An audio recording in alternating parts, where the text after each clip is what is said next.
আজকের এই পবিত্র এশাদ সম্মেলনের মঞ্চে আসন গ্রহণ করেছেন আজকের সম্মেলনের সম্মানিত বিশেষ অতিথি গণপ্রজাতন্ত্রী বাংলাদেশ সরকারের মাননীয় সাবেক মন্ত্রী জনাব আলহাজ ইঞ্জিনিয়ার মোশাররফ হোসেন এমপি। সম্মানিত উপস্থিতি, এখন নূরানি ইরফানি তকরির পেশ করবেন এশিয়াকৃত দ্বীনী শিক্ষা প্রতিষ্ঠান কাগতিয়া এরশাদুল উলুম কামিল এম এ মাদ্রাসার সুযোগ্য আরবি প্রভাষক হযরতুল আল্লামা সাইদুল হক সাহেব।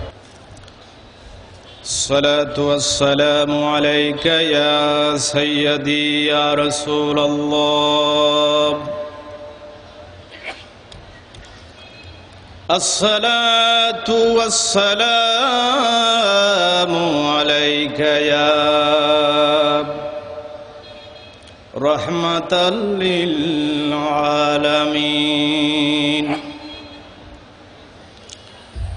الصلاة والسلام عليك يا نور من نور الله. الحمد لله الحمد لله نحمده ونستعينه ونستغفره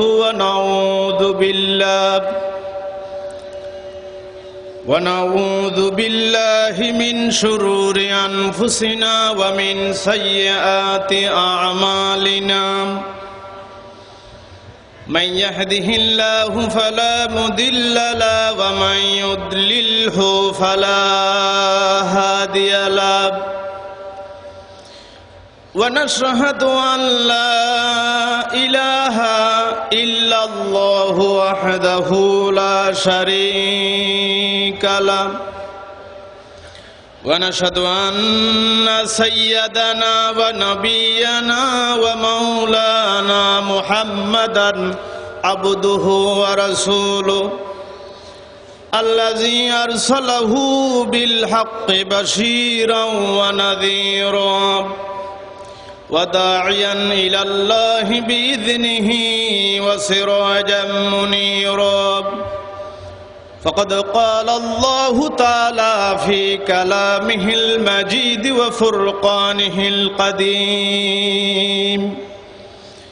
أعوذ بالله من الشيطان الرجيم. بسم الله الرحمن الرحيم. إن الله وملائكته يصلون على النبي يا أيها الذين آمنوا صلوا عليه وسلموا تسليما. اللهم سيدنا مولانا محمد وعلى آل سيدنا.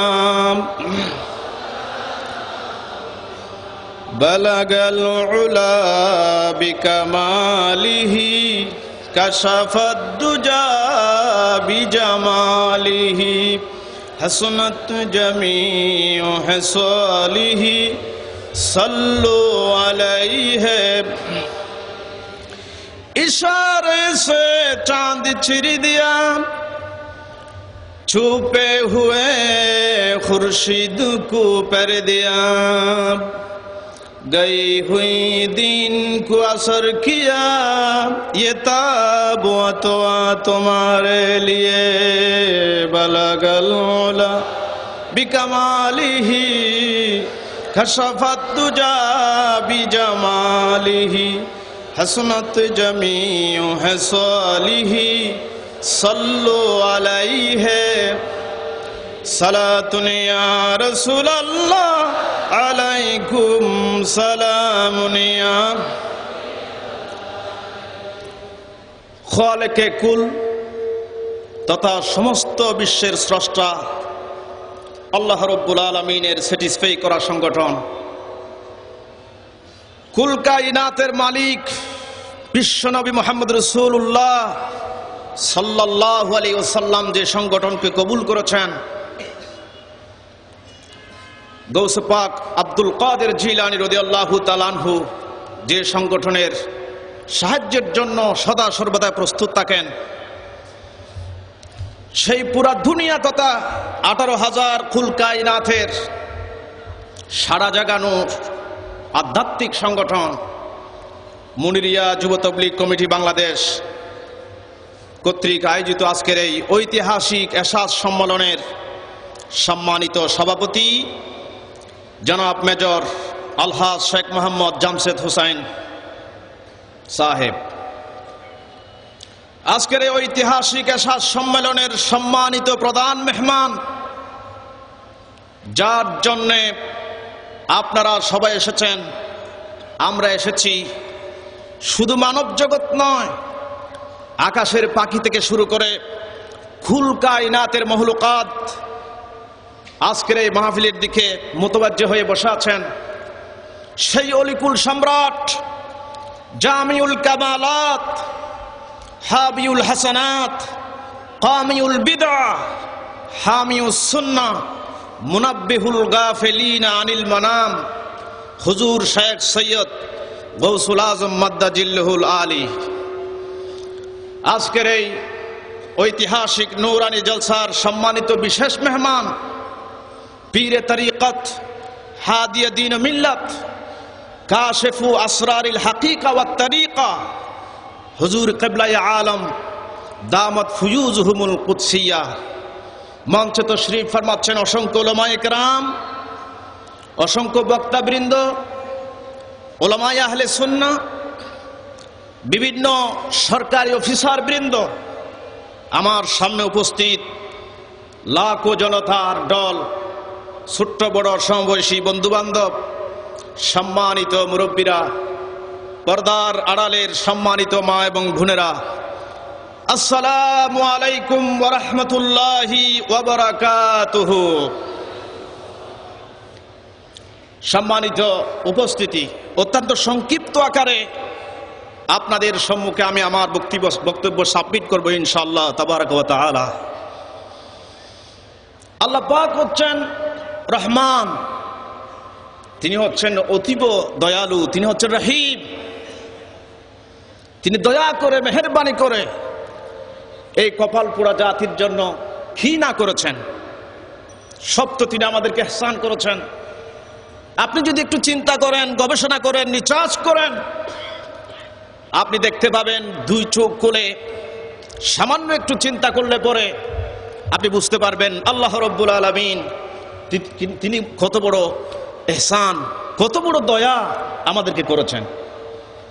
এক্সাম্পল স্বরূপ বলতে চাই, এই পৃথিবীতে আল্লাহ রাব্বুল আলামিন আমাদের চোখের সামনে যত বড় ধর্ম হোক না কেন, অসংখ্য ধর্ম আমরা দেখতে পাই, কিন্তু আল্লাহ পাকের একটি ধর্ম আছে, আছে কি না? সবাইকে বলতে হবে, আছে কি না? সেই আল্লাহ রাব্বুল আলামিনের ধর্ম ইসলাম আমরা পেয়েছি, এদিক দিয়ে আমরা খুবই ভাগ্যবান। আবার আমরা পেয়েছি এই পৃথিবীতে আল্লাহ রাব্বুল আলামিন মানব জাতিকে হেদায়েত করার জন্য আসমান থেকে 106টি কিতাব তিনি নাজিল করেছেন। লিহেদায়াতিন নাসে মিনাদ দালালাতি ইলাল হিদায়াহ, গুমরাহ পথভ্রষ্ট জাতিকে হেদায়েত করার জন্য আল্লাহ রাব্বুল আলামিন 104 খানা কিতাব আমাদের জন্য পাঠিয়েছেন। কিন্তু সবচেয়ে বড় কিতাব যেটা, সেটার নাম কি? আলহামদুলিল্লাহ, আমি জানি আপনারা এমন এক দরবারের সাথে কানেক্টেড, যে দরবারের সাথে সম্পর্ক রাখলে পরে মুরাকাবা সম্পর্কে জানা যায়, মুশাহাদা সম্পর্কে জানা যায়, অসংখ্য আরবি শব্দ আপনাদের মুখস্থ আছে। কিন্তু দুর্ভাগ্যের বিষয়, বাংলাদেশ থেকে শুরু করে পুরা বিশ্বের মধ্যে অসংখ্য উলামায়ে কেরাম এমন আছেন, টাইটেল ডিগ্রি পাস করেছেন, মুরাকাবা সম্পর্কে মোটেই কিছু জানেন না। কথা ঠিক কিনা বন্ধুরা আমার? বলতে চাইছিলাম, অসংখ্য কিতাবের ভিতরে কোরআনে কারীম যেটা আছেন আল্লাহ পাকের কিতাব, সেটা আল্লাহ রাব্বুল আলামিন দয়া করে আপন মেহেরবানিতে, আপন কুদরতে আমাদের জন্য, আমাদের কপাল পোড়া জাতির জন্য সেই কিতাব দিয়ে দিয়েছেন। বলেন আলহামদুলিল্লাহ। এরপরে আল্লাহ রব্বুল আলামিনের এই পৃথিবীতে মযহাব আছে চারখানা। মযহাব কয়খানা? সর্বশ্রেষ্ঠ যে মযহাব, সেই মযহাব হচ্ছে মযহাবে হানাফি। যেই ইমাম আবু হানিফার ব্যাপারে ইবনুল মুবারক বলেছেন, মা রাআইতু ফিল ফিকহে মিসলা আবি হানিফা রাদিয়াল্লাহু তাআলা আনহা। এই মযহাবের জগতে আবু হানিফার মতো ব্যক্তি আমি আর দেখি নাই। সেই মযহাবে হানাফি আমরা ভাগ্যবান বলে আল্লাহ পাক মেহেরবানি করে আমাদেরকে দিয়েছেন। না দেন নাই? দিয়েছেন কি না? তাও এদিক দিয়েও আমরা খুবই ভাগ্যবান। এরপরে এই পৃথিবীতে আল্লাহ রাব্বুল আলামিন পাঠিয়েছেন ঈসা আলাইহিস সালাম, মূসা আলাইহিস সালাম, দাউদ আলাইহিস সালাম, সুলাইমান আলাইহিস সালাম থেকে শুরু করে অসংখ্য নবী পয়গাম্বর আল্লাহ রাব্বুল আলামিন পাঠিয়েছেন। সর্বশ্রেষ্ঠ নবী, বিশ্ব নবী মুহাম্মদ রাসূলুল্লাহ সাল্লাল্লাহু আলাইহি ওয়াসাল্লামকে আমরা পেয়েছি। পেয়েছি কি না? আমরাই পেয়েছি। এদিক থেকে আমরা ভাগ্যবান। আমার বন্ধুগণ, সবচাইতে বড় ধর্ম আমরা পেলাম, সবচাইতে বড় কিতাব কোরআনে কারীম আমরা পেলাম, সবচাইতে বড় মযহাব আমরা পেয়েছি, সবচাইতে বড় কিতাব আমরা পেয়েছি, আবার সবচাইতে বড় নবী আল্লাহ রব্বুল আলামিন আমাদের কপালে জড়িয়ে দিয়েছেন। বলেন আলহামদুলিল্লাহ। আল্লাহ পাকের দয়া এখানেই শেষ নয়, তিনি আবার এই আখিরি জামানায় এসে, আল্লাহ পাকের কি কুদরত, কি মেহেরবানি, তিনি তো আলিমুল গুয়ুব, তিনি তো গায়েব জানেন। আল্লাহ পাক হচ্ছেন গায়েবের মালিক। সে আল্লাহ রব্বুল আলামিন জানেন 150 কোটি মুসলমান নামে মাত্র মুসলমান, কামে কোনো মুসলমান নাই, নামাজ নাই, রোজা নাই, হজ নাই, যাকাত নাই, কিসের মুসলমান? এই যুগে এসে, পথভ্রষ্টতার যুগে এসে মানুষ গোমরা হয়ে যাবে, নাফরমানি করবে। এই জন্য আল্লাহ রাব্বুল আলামিন স্পেশাল দয়া করে আপন কুদরতে, আপন মেহেরবানিতে যুগের শ্রেষ্ঠ লিকুল সর্দার গৌসুল আজম হুজুর কেবলাকে আমাদের জন্য উপহার দিয়ে দিয়েছেন। বলেন আলহামদুলিল্লাহ। আরো জুড়ে বলেন আলহামদুলিল্লাহ। এই জন্য আল্লাহ পাক বড় মেহেরবানি আমাদের জন্য করেছেন। আপনি যদি চিন্তা করেন, পুকুরে ডুব দিলে পরে উপরে পানি, নিচে পানি, ডানে পানি, পানি বামেও পানি, পানি ছাড়া কিচ্ছু দেখা যায় না। অনুরূপভাবে ছোট্ট এক পৃথিবীতে, ছোট্ট মানে মহাকাশের তুলনায় বিজ্ঞানীরা বলেছেন এই পৃথিবী হচ্ছে একটা মার্বেলের মতো। কিসের মতো? একটা মার্বেল। আবার কেউ কেউ বলেছেন না, মার্বেলের মতো না, একটা বালি কণার মতো। বলেন সুবহানাল্লাহ।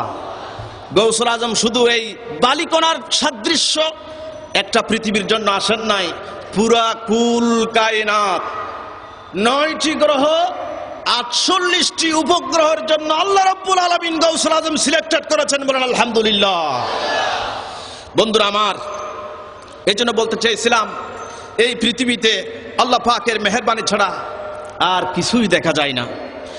আল্লাহ রাব্বুল আলামিন বলেছেন, আল্লাহুল্লাযী খালাকাস সামাওয়াতি ওয়াল আরদা ওয়া আনজালা মিনাস সামাই মাআন ফাআখরাজা বিহি মিনাস সামারাতি রিজকান লাকুম ওয়া সাখখারা লাকুমুল ফুলকা লিতাজরিয়া ফিল বাহরি বিআমরিহি ওয়া সাখখারা লাকুমুল আনহার। তিনি কত বড় নিয়ামত আমাদেরকে দিয়েছেন। আঙ্গুল ইশারা দিয়ে কয়েকটি নিয়ামতের কথা আল্লাহ পাক বলে দিচ্ছেন। দেখো বান্দা, একটু চুপ করে দেখো, আকাশের দিকে দেখো, জমিনের দিকে দেখো, ডানে দেখো, বামে দেখো, সব আমার রহমত ছাড়া কিছুই দেখতে পাবা না। কথা ঠিক কিনা? এরপরে আল্লাহ পাক এর রহমত দেখার জন্য আমি একটা এক্সাম্পল আপনাদের সামনে দৃষ্টান্ত দেব। ওই যে বিশাল সূর্য, পৃথিবী থেকে 9,30,00,000 মাইল দূরে অবস্থিত সূর্য।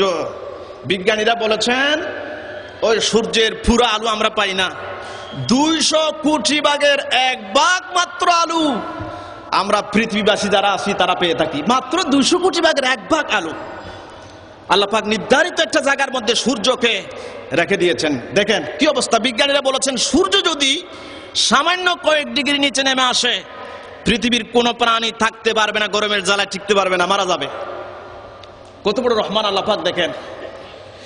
বিজ্ঞানীরা বলেছেন সূর্য যেখানে অবস্থান করতেছে কয়েক ডিগ্রি যদি নিচে নেমে আসে, 18,000 মহলুকাত যারা আছেন প্রায় মহলুকাত গরমে মারা যাবে, সমুদ্রের পানি শুকিয়ে যাবে, মানুষের রক্ত শুকিয়ে যাবে, অসংখ্য প্রাণী এই পৃথিবীতে মারা যাবে।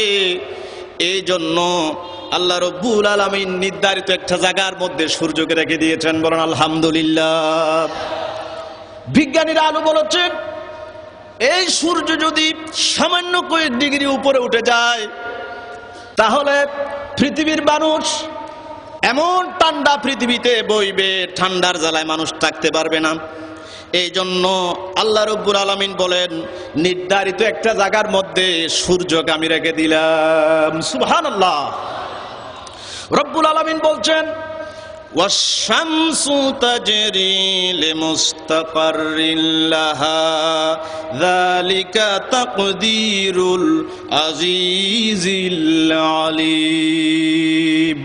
নির্ধারিত একটা জায়গার মধ্যে আমি সূর্যকে রেখে দিলাম যাতে মানব কুল মানুষেরা কষ্ট না পায়। যেহেতু আল্লাহ পাক রহমান, আল্লাহ পাক কি? সবাই বলুন আল্লাহ পাক কি? রহমান।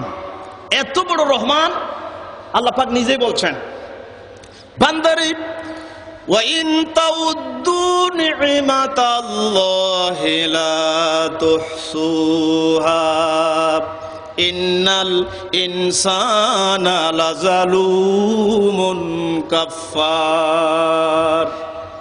একটা একটা করে আল্লাহ পাকের নিয়ামত যদি গুনতে চাও বান্দা, আমার নিয়ামত গুনে শেষ করতে পারবে না, বলেন সুবহানাল্লাহ। এত বড় রহমান আল্লাহ পাক।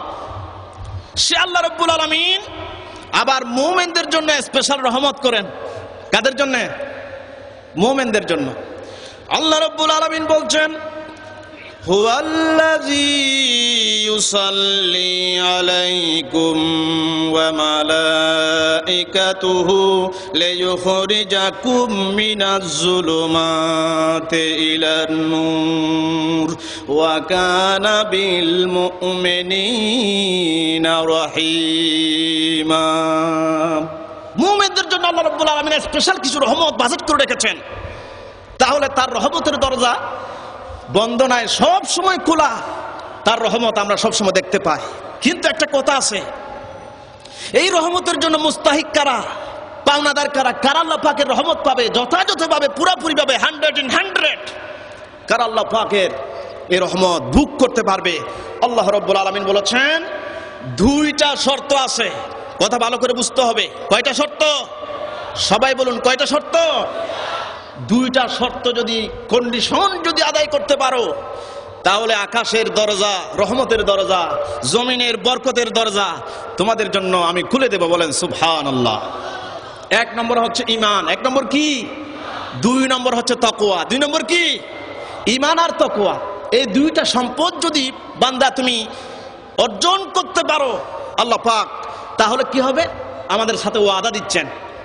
আল্লাহ রাব্বুল আলামিন বলছেন ওয়ালাউ আন্না আহলাল কুরা আমানু ওয়াত্তাকাউ লাফাতাহনা আলাইহিম বারাকাতিম মিনাস সামাই ওয়াল আরদ।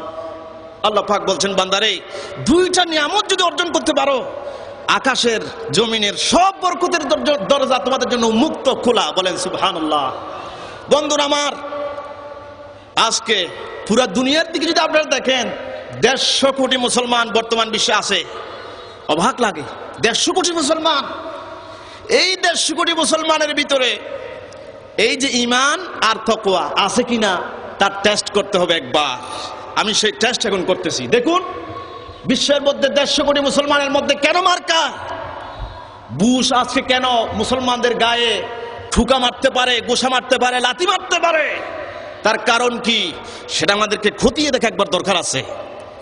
বন্ধুরা আমার, দেখুন এবার 150 কোটি মুসলমানের ভিতরে আছে যুবক শ্রেণী। আছে কিনা? যুবক আছে কিনা? যুবক আছে। মুসলমান যুবক, মাশাআল্লাহ, নাম আব্দুর রহমান, নাম আব্দুল হালিম, নাম আব্দুল গফফার। কিন্তু দেখুন, যে মুসলমানকে আব্দুর রহমান নাম দেওয়া হয়েছে দাঁড়ায়া পেশাব করে। কথা ঠিক কিনা?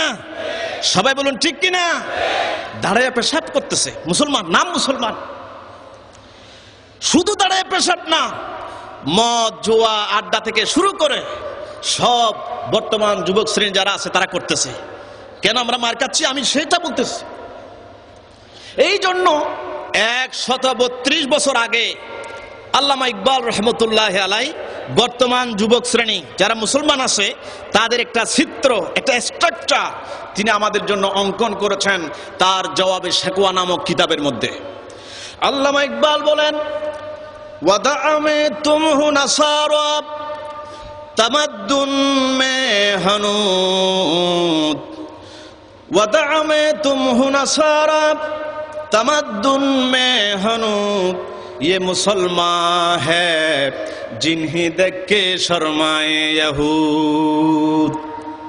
আল্লামা ইকবাল বলছেন, তুমি কিসের মুসলমান যে দাঁড়ায় পেশাব করো, নামাজ পড়ো না, মুরাকাবা কি জিনিস সেটাও জানো না, দরুদ শরীফ পড়লে পরে মানুষকে মারো, সেই জিকিরের গড়কে ভেঙে চুরমার করে দাও।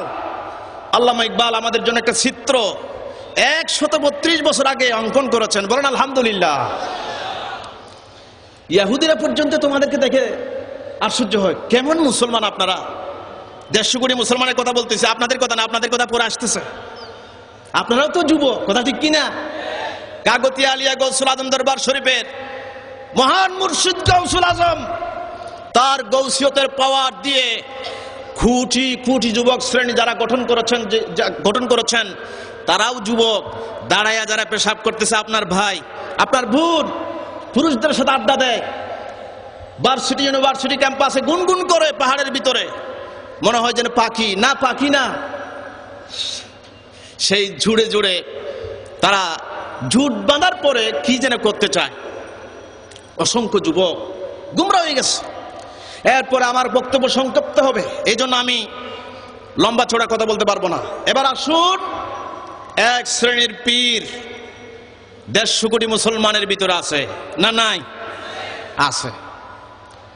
অসংখ্য পীর এরকম আছে, নিজে তো নামাজ পড়ে না, মুরিদেরও নামাজ পড়ে না। কথা ঠিক কিনা? অসংখ্য। সত্য কথা বলতে হবে। আল্লামা হালি রহমতুল্লাহ আলাই বলেছেন, বর্তমান যুগের পীর নামাজের কোনো ট্রেনিং নাই, রোজার কোনো ট্রেনিং নাই, 1111 বার দরুদ শরীফ পড়া দূরের কথা, জীবনে একবার দরুদ শরীফ পড়েছে কিনা সন্দেহ। তাদের ব্যাপারে আল্লামা হালি রহমতুল্লাহ আলাই একটা কবিতার মাধ্যমে তাদের কথা বলেছেন। কবি আল্লামা হালি বলেন, ये हाल तेरा जाल है मकसूद तेरा माल है, ये हाल तेरा जाल है मकसूद तेरा माल है, क्या जुब तेरा चाल है लाखों को अंधा कर दिया। অসংখ্য পীর আজকে দরবারের নাম দিয়ে ব্যবসা করতেছে। কথা ঠিক কিনা বলেন? আমার চট্টগ্রামের কথা আমি বলতেই থাকবো যতক্ষণ পর্যন্ত আমার রক্ত শরীরে থাকে। চট্টগ্রামে আছে অসংখ্য দরবার, এরকম আছে। যেহেতু এখানে মাননীয় মন্ত্রী মহোদয় পর্যন্ত তারা এসেছেন, প্রশাসনের মাধ্যমে আমি তাদের কাছে বিচার দিব যে এই সমস্ত দরবারে যুবতী মহিলা ফিরের বৃদ্ধাঙ্গুল, পায়ের বৃদ্ধাঙ্গুল চুম্বন করতেছে। বলেন নাউজুবিল্লাহ। ইমানের সাথে বলুন নাউজুবিল্লাহ। আমি একটা দরবারে গিয়েছিলাম, চট্টগ্রামের নাম বলবো না, গিয়েছিলাম জিয়ারতের জন্য। মাশাআল্লাহ, নফল একটা ইবাদত করার জন্য গেলাম। সেখানে দেখতে পেলাম অসংখ্য কবিরা গুনার আড্ডাখানা, নারী পুরুষ সমানে নাচতেছে। নাম বলবো না, আছে কিনা সেরকম? কাগতিয়া আলিয়া গৌসুল আজম দরবার শরীফ একটি দরবার। আমি চ্যালেঞ্জ করে বলতেছি, কোরআন শরীফের 6666 আয়াতের মধ্যে মাত্র একটি আয়াত কাগতিয়া আলিয়া গৌসুল আজম দরবার শরীফের বিরুদ্ধে আপনারা দাঁড় করাতে পারবেন? আপনাদের 50-50 পারবেন দাঁড় করাতে?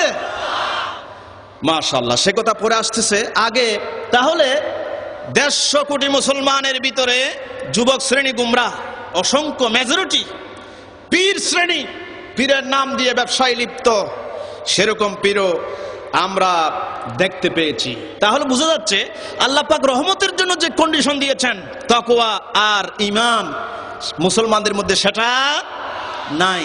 পেপারে পত্রিকা আমরা মাঝে মধ্যে দেখতে পাই যে অমুক এলাকায় অমুক জায়গায় মানুষ না খেয়ে মরতেছে। অসম্ভব, মিথ্যা। আমি বলবো কানার জন্য নয়, পানির জন্য নয়, চালের জন্য নয়, ডালের জন্য নয়, আজকে সবচাইতে যে ক্রাইসিস চলতেছে সেই ক্রাইসিসের নাম হচ্ছে চরিত্র। কথা ঠিক কি না? চরিত্রের অভাব দেখা যাচ্ছে বিশ্বের মধ্যে। তো আল্লামা ইকবাল বলেন, কিসের মুসলমান হইছো তোমরা? মার খাচ্ছ, বালা খাচ্ছ। এরপরে দেখুন, তাদের কাছে ঈমান না থাকার কারণে, তাকওয়া না থাকার কারণে মুসলমানদের অবস্থা আজকে 12টা বাজতেছে। ফিলিস্তিনে ইসরায়েল যে আক্রমণ করেছে, তারপরে Afghanistan, Pakistan, Uzbekistan, Kazakhstan, Syria, Algeria, Somalia, Bosnia, Iraq, Iran সহ পৃথিবীর অসংখ্য মুসলিম রাষ্ট্র এরকম আছে, একটা সেকেন্ড নাই, একটা মিনিট নাই মুসলমানদেরকে মারতেছে না। এরকম কথা ঠিক কিনা? মুসলমানদেরকে মারতেছে কেন? মুসলমানদের এই পরিণতি কেন? এমনও পর্যন্ত হয়েছে মুসলমান যুবতী নারীকে উলঙ্গ করে, তাকে দর্শন করে, চতুর্মুখী জায়গার মধ্যে রেখে দিয়ে তার গলার মধ্যে ঝুলিয়ে দেওয়া হয়েছে, সবার জন্য উন্মুক্ত। বলেন নাউজুবিল্লাহ। পানি খেতে দেয় নাই মুসলমানদেরকে ফিলিস্তিনে, পানি দেয় নাই, ওষুধ খেতে দেয় নাই, মেডিসিন দেয় নাই তাদের কাছে, এমনকি অ্যাম্বুলেন্স পর্যন্ত তাদের কাছে ঢুকতে দেওয়া হয় নাই। এরপরে মুসলমানদের অবস্থাই হয়েছে, লাশ হয়েছে মুসলমান, তাদেরকে মারতেছে, শিশু থেকে শুরু করে বৃদ্ধা নারী পর্যন্ত এই আক্রমণ থেকে রেহাই পাচ্ছে না।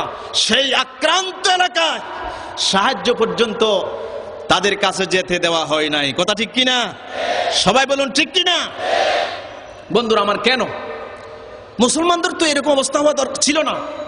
মুসলমানদের এরকম অবস্থার সৃষ্টি হওয়া মোটেই সমীচীন ছিল না। কারণটা কি? আল্লাহ রাব্বুল আলামিন কোরআনে কারীমের মধ্যে মুসলমানদের এই দুর্নীতি, এই সমস্ত অন্যায়ের কারণে পুরা মুসলিম জগতে যে আজকে মার খায়, তার একটা কথা আল্লাহ রাব্বুল আলামিন কোরআনে কারীমে বলে দিয়েছেন। আল্লাহ পাক বলছেন, আফাতুমিনুনা বিবাদিল কিতাব ওয়া তাকফুরুনা বিবাদ ফামা জাযাউ মান ইয়াফআলু যালিকা মিনকুম ইল্লা খিজিয়ুন ফিল হায়াতিদ দুনিয়া ওয়া ইয়াউমাল কিয়ামাতি ইউরাদ্দুনা ইলা আশাদ্দিল আযাব। আল্লাহ পাক বলেছেন, মুমিন রে, হে মুসলমান যারা মার খাচ্ছ, নির্যাতিত, নিষ্পেষিত, নিগৃহীত, তোমরা মার খাচ্ছ কেন জানো? কোরআনের 50 তোমরা মেনেছ আর 50 তোমরা মানো নাই। এমনি কোরআনকে চুমা দিয়েছো ঠিক, কোরআনের নূর কি জিনিস সেটা তোমরা বুঝো নাই। ক্রাইসিস চলতেছে তাকওয়া আর ঈমানের। কিসের? তাকওয়া আর, আরো জোরে বলেন, তাকওয়া আর। একটু জিকির করেন, ইয়া রাসূলুল্লাহ,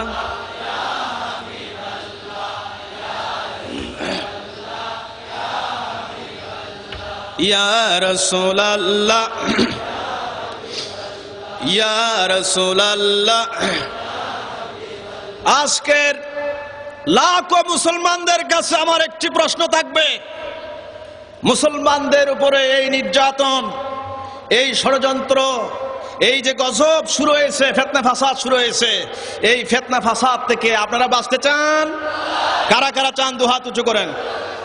আলহামদুলিল্লাহ, বলেন হাত নামান। বাঁচতে চাইলে একটা মেডিসিনের কথা আপনাদেরকে শোনাচ্ছি। সেই মেডিসিন হচ্ছে, আমরা নরকের জগতে বসবাস করতেছি, আগুনের তলির ভিতরে আমরা এখন আছি। এই জন্য আমাদের দরকার রহমত, রহমতের সাগর, নূরের সাগর। নূরের সাগর আমাদের দরকার আছে। এই নূরের সাগর, গৌসিয়তের সাগর হচ্ছে কাগতিয়া আলিয়া গৌসুল আজম দরবার শরীফ। কথা ঠিক কিনা? কথা ঠিক কিনা? কাগতিয়া আলিয়া গৌসুল আজম দরবার শরীফে তাই পাওয়া যায় যা মুসলিম কান্ট্রিতে বর্তমানে খুব ক্রাইসিস, যে দুইটা হচ্ছে, একটা হচ্ছে ঈমান আর একটা হচ্ছে তাকওয়া। যে দুইটার অভাব চলতেছে বিশ্বময়, এই দুইটা কোথায় পাওয়া যায়? কাগতিয়া আলিয়া গৌসুল আজম দরবার শরীফ পাওয়া যায়। এখানে তাকওয়া আছে, এখানে আপনার ঈমান আছে, এখানে নামাজের ট্রেনিং আছে, এখানে সব আছে। আজকের পুরো দুনিয়ার মধ্যে ওআইসি থেকে শুরু করে মুসলিম জগতের কাছে যারা নির্যাতিত, তাদেরকে আমি বলবো কাগতিয়া আলিয়া গৌসুল আজম দরবার শরীফের মহান মুর্শিদ হযরত শাইখ গৌসুল আজম যে সূত্র অ্যাপ্লাই করেছেন, যেই সূত্র দিয়ে অঙ্ক করেছেন, সেই সূত্র দিয়ে যদি মুসলমান বিশ্ব অঙ্ক করতে পারেন, অবশ্যই এমন কোন মানুষ নয় আপনাদের গায়ে হাত তুলতে পারে। কথা ঠিক কিনা? আরো জোরে বলেন ঠিক কিনা?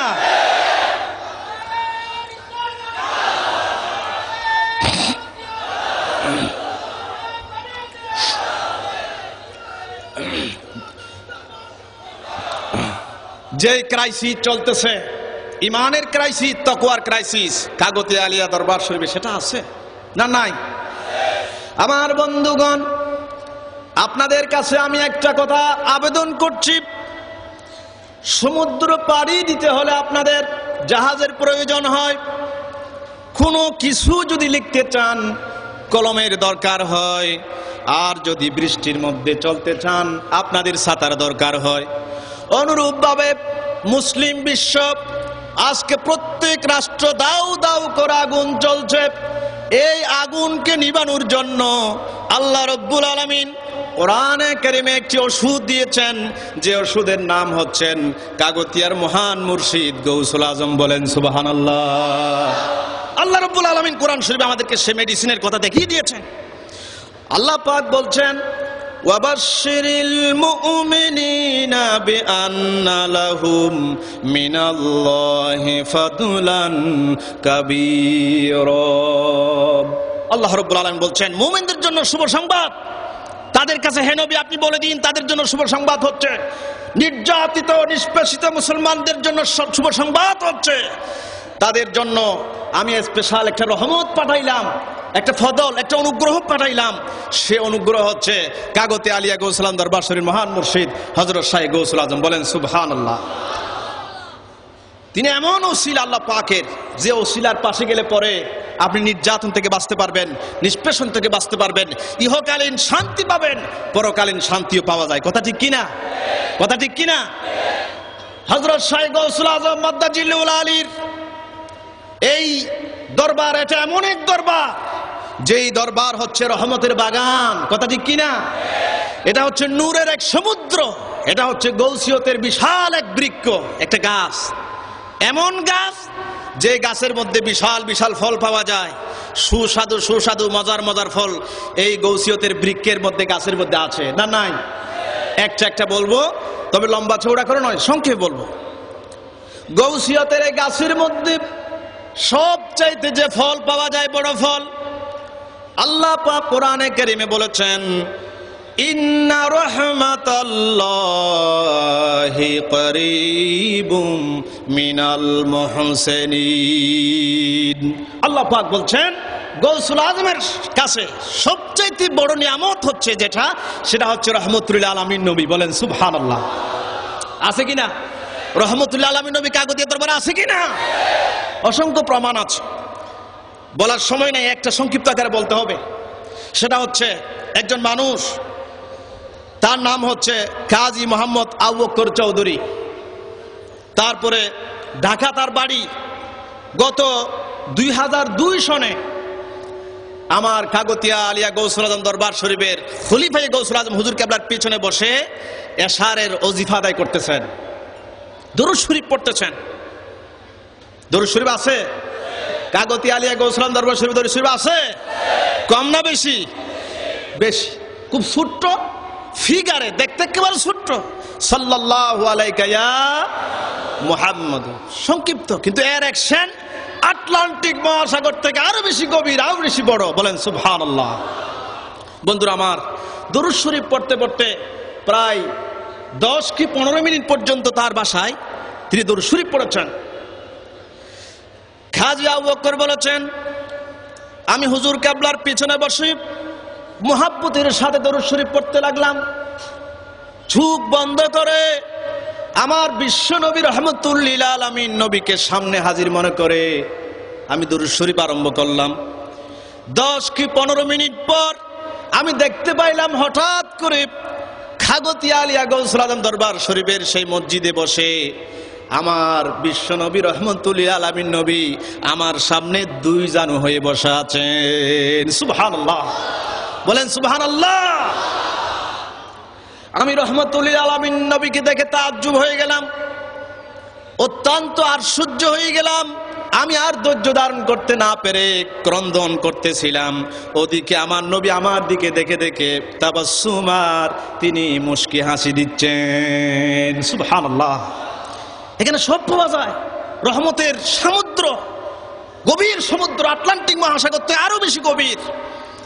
এই দরবারে মুরাকাবা আছে, এই দরবারে তাওয়াজ্জুবিল হাজির আছে, এই দরবারে তাওয়াজ্জুবিল গায়ব আছে। কোরআনের নূর এই দরবারে, একমাত্র এই দরবারে আল্লাহ রাব্বুল আলামিনের গুনাহগার উম্মতের কলবে সার্কুলেশন করা হয়, ঠিক কি না? কোরআনের নূর কি জিনিস সেটা প্রশ্ন করলে মিয়া আপনি আটকে যাবেন, কিন্তু সে নূর বুঝার ব্যবস্থা আছে কি না? শুধু এতটুকু নয়, জিকিরে জলি এই দরবারে আছে, জিকিরে খফি আছে, ফাতিহা আছে, দরুদ শরীফ আছে, মিসওয়াক আছে, দাড়ি আছে, টুপি আছে, অসংখ্য নিয়ামত এই দরবার আল্লাহ রাব্বুল আলামিন ফিট করে দিয়েছেন, ঠিক কি না? অসংখ্য নিয়ামত এই দরবারের মধ্যে আছে। তবে হ্যাঁ, কিছু কিছু জিনিস নাই। নামাজ নাই। কয়েকজনে বলতেছে আছে। নামাজ আছে? মাশাআল্লাহ। এই দরবারের সবচাইতে বড় নিয়ামত 5 ওয়াক্ত শুধু নয়। আমি আমার বক্তাবৃন্দ যারা আছেন, অসংখ্য উলামায়ে কেরাম যারা আছেন, মেহমান যারা আছেন, মন্ত্রী মহোদয় থেকে শুরু করে, আপনারা একবার চোখ বুলান, দেখুন এই মহাসমুদ্রের দিকে। বুড়া তো চশমা দিয়ে দেখতে হবে, পাওয়ারি চশমা, বুড়া তো দেখা যাচ্ছে না।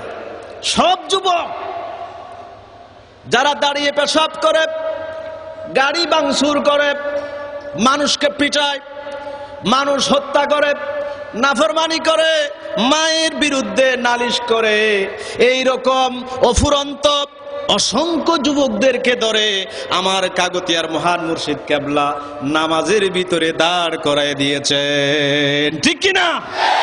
জোরে বলেন ঠিক কিনা? আমি একটা অ্যাপ্লিকেশন আপনাদের কাছে করব। আসুন কাগতিয়া আলিয়া গৌসুল আজম দরবার শরীফে। আমি আর সহ্য হয়েছি। এই দিনে আমার সেখানে দায়িত্ব ছিল রাত্রে মাজানের মাজার শরীফে। রাত্রে 3টা হোক 2টা হোক, অসংখ্য যুবক দাঁড়িয়ে দাঁড়িয়ে কেঁদে কেঁদে নামাজ পড়তেছেন, দরুদ শরীফ পড়তেছেন। আমি আমার একজন বন্ধুকে বলতেছি, আমি দিনের পর দিন আর সহ্য হতেই চলেছি। কেমনে করতে পারে এই যুবকরা আজকে শীতের দিনে, কনকনে শীত, তারা না ঘুমাইয়া শুধু নামাজের মধ্যে আছে? তাহলে বোঝা যাচ্ছে সবচাইতে যে বড় বৈশিষ্ট্য তা হচ্ছে নামাজ। আর এই দরবারে নামাজ পাওয়া যায়, কথা ঠিক কিনা? শুধু নামাজ নয়, আমি বলবো কাগতিয়ার মহান মুর্শিদ গাউসুল আজম হুজুর কেবলা আজকে মাহজুর অবস্থায় আছেন। এই মাহজুর অবস্থায় পর্যন্ত তিনি একবারও তাকবীরাতে ওলা তরক করেন নাই। সুবহানাল্লাহ। আজান শুরু, নামাজ স্টার্ট। আর মিয়া আপনি কেমন ভালো কেমন খারাপ সেটা আমি জানবো না, অথচ আপনি আমার বন্ধু, ডিপলি বন্ধু, খুব অন্তরের বন্ধু। আপনি তো টুপি দিয়েছেন, পাগড়ি পরছেন, আমার সামনে খুব ভালো, কিন্তু আপনি যে ভিতরে ভিতরে মদ খান সেটা জানবে আপনার স্ত্রী, আপনার গাড়ির ড্রাইভার, কথা ঠিক কিনা? আর কাগতিয়ার মহান মুর্শিদ কেবলার ব্যাপারে একবার খবর নিন। সেখানে খাদেম আছেন, খাদেমকে জিজ্ঞেস করুন। আমি নিজে জিজ্ঞেস করেছি, হুজুর কেবলার খেদমত করার জন্য যে খাদেম আছেন, তিনি বলেছেন হুজুরকে যখন রাতের 2টায়, রাতের 3টায়, রাতের 4টায়, রাতের 5টায়, যেই কোনো অংশ রাত্রের হুজুরকে তাহাজ্জুদের নামাজ পড়ার জন্য যখন আমি জাগ্রত করার জন্য যাই, দেখতেছি হুজুর জাগ্রত। বলেন সুবহানাল্লাহ। কাকে বলে গৌসুল আজম? এই জন্য সবচাইতে যে বিষয়ে তিনি বেশি হার্ড, বেশি কঠোর, সেই বিষয় হচ্ছে নামাজ। আমার গৌসুল আজম বলেছেন, হে যুবক নামাজ পড়ো। মায়াবী একটা সুদ দিয়ে গৌসিয়তের আহ্বান করলেন, নামাজ ছাড়িও না, নামাজ পড়ো। তারপরে আপনার বলেছেন রোজা রাখো, দরুদ শরীফ পড়ো, মাতৃভূমি শান্ত করো। প্রথম নির্দেশ নামাজের। কোরআনে কারীমের প্রথম নির্দেশ হচ্ছে নামাজ। প্রথম নির্দেশ কি? নামাজ। আল্লাহ রাব্বুল আলামিন বলেছেন, আলিফ লাম মিম যালিকাল কিতাবু লা রাইবা ফীহি হুদাল লিল মুত্তাকিন আল্লাযীনা ইউমিনুনা বিল গায়ব ওয়া ইউকিমুনাস সালাত। প্রথম নির্দেশ নামাজ। আবার অনুরূপভাবে হাদিসের প্রথম নির্দেশ নামাজ। আল্লাহ নবী বলেছেন, বুনিয়াল ইসলাম আলা খামসিন, শাহাদাতি আল্লা ইলাহা ইল্লাল্লাহ ওয়া আন্না মুহাম্মাদান আবদুহু ওয়া রাসূলুহু ওয়া ইকামিস সালাত। ঈমানের পরে নামাজের স্থান। এই জন্য যুগের শ্রেষ্ঠ লিকুল সম্রাট কোরআনের মতো করে নির্দেশ দিচ্ছেন, রাসূলের সুরে সুর মিলিয়ে বলছেন, হে যুবক নামাজ পড়ো। বলেন সুবহানাল্লাহ। নামাজ ছাড়া বন্ধুরা আমার শেষ কথা, আমার টাইম শেষ। বলতে চাইছিলাম মুনাব্বিহাত, আল মুনাব্বিহাত একটা কিতাবের নাম। মুনাব্বিহাত কিতাবের মধ্যে লেখছেন আল্লামা ইবনুল হাজার আল আসকালানি রহমতুল্লাহি আলাইহি, যদি বেহেশত কামনা করো, বেহেশতে যেতে চাও গৌসুল আজম হুজুর কেবলার সাথে, তাহলে নামাজ তরক করতে পারবে না। নামাজ শেষ, কিচ্ছু নাই। নামাজ হচ্ছে সবচেয়ে বড় কিছু। আমার শেষ কথা, এই নামাজ যদি শুদ্ধ করতে চান, অনেকে নামাজ পড়ে নামাজের দিকে খেয়াল নাই। লা সালাতা ইল্লা বিহুজুরিল কলব, নামাজের দিকে খেয়াল নাই। এখন আপনি যদি নামাজের দিকে অ্যাটেনশন আনতে চান, টেন্ডেন্সি জাগ্রত করতে চান, তাহলে একটা ওষুধ আছে। কাগতি আলিয়া গৌসুল আজম দরবার শরীফে মহান মুর্শিদ গৌসুল আজম হুজুর কেবলা তিনি সামনাসামনি বসিয়ে তাওয়াজ্জু দিয়ে আপনার কলবকে পরিষ্কার করে ফেলবেন। বলেন সুবহানাল্লাহ। এই জন্য আমার শেষ কথা, হযরতে সানাউল্লাহ ফানিফতি রহমতুল্লাহি আলাইহি বলেছেন, অনেক বড় আল্লামা, তিনি বলেছেন, কোন বান্দা যদি গৌসুল আজমের সামনাসামনি বসে রাসূলের নূর নিতে পারো, কোরআনী ফয়েজ নিতে পারো, এক রাকাত নামাজ যদি পড়ো, আল্লাহ রব্বুল আলামিন আপনাকে 2 রাকাত নফল নামাজের বিনিময় 1 লক্ষ নফল নামাজের সওয়াব আল্লাহ পাক আপনাকে দিয়ে দিবেন। সুবহানাল্লাহ। কি বড় নিয়ামত আমরা পেয়েছি, মাত্র 2 রাকাত। এটা তো আমার কথা না, এটা বলেছেন সানাউল্লাহ ফানিফতি রহমতুল্লাহি আলাইহি। তিনি বলেছেন যে 2 রাকাত নামাজ পড়ো, তাওয়াজ্জু নাও গৌসুল আজমের সিনে মুবারক থেকে, ফয়েজ নাও কোরআনে, তোমার 2 রাকাত নফল নামাজের বিনিময় আল্লাহ রাব্বুল আলামিন 1 লক্ষ নফল নামাজের সওয়াব দিয়ে দিবেন। বলেন সুবহানাল্লাহ। শুধু এতটুকু নয়, এরপরে আপনি যদি বাঁচতে চান সন্ত্রাসী থেকে, ডাকাতি থেকে, তাহলে নামাজ যথেষ্ট। নামাজ যথেষ্ট। এই জন্য আল্লাহ পাক বলেছেন, ইন্নাস সালাতা তানহা আনিল ফাহশাই ওয়াল মুনকার। নামাজ মানুষকে অন্যায় কাজ থেকে দূরে সরিয়ে রাখে। স্বাভাবিক নামাজ নয়, এটা গৌসুল আজমের তাওয়াজ্জু নেওয়ার পর কলবের মধ্যে পরিষ্কার করে যে নামাজ পড়বেন, সেই নামাজ আপনাকে অবশ্যই অবশ্যই সন্ত্রাসী থেকে, ছুরি থেকে, ডাকাতি থেকে আপনাকে হেফাজত করতে পারবে। আরেকটি কথা শেষ, একেবারে লেটেস্ট পয়েন্ট, আল্লাহ পাকের সাথে যদি কথা বলতে চান, নামাজ যথেষ্ট। এই নামাজের মাধ্যমে আপনি আল্লাহ পাকের সাথে কথা বলতে পারবেন। কিন্তু তাও তাওয়াজ্জু নেওয়ার পর, ফয়জুল কোরআন নেওয়ার পর, কলবকে পরিষ্কার করার পর আপনি যদি নামাজ পড়েন, আপনার নামাজ এমন হবে যে আপনি আল্লাহ পাকের সাথে কথা বলতেছেন। আল্লাহ রাব্বুল আলামিন গৌসুল আজমের, কাগতিয়ার মহান মুর্শিদ গৌসুল আজম হুজুর কেবলার কোরআনের ফয়েজ নেওয়ার মাধ্যমে, তাওয়াজ্জু নেওয়ার মাধ্যমে কলব পরিষ্কার করত, আমাদেরকে নামাজ পড়ার তৌফিক দান করুক, বলি আমিন। যিনি কলবকে জীবিত করতেছেন, অসংখ্য গোমরা জাতিকে হেদায়েত করতেছেন, আল্লাহ রাব্বুল আলামিন যুগের গৌসুল আজম, কাগতিয়ার মহান মুর্শিদ গৌসুল আজম হুজুর কেবলাকে হায়াতে হিজরি দান করুক। আল্লাহ রাব্বুল আলামিন খলিফায়ে গৌসুল আজম হুজুর কেবলাকে হায়াতে হিজরি দান করুক। রূহানি আম্মা জান কেবলাকে জান্নাতের মধ্যে তরক্কি নসিব করুক। আসসালামু আলাইকুম ওয়া রাহমাতুল্লাহি ওয়া বারাকাতুহু।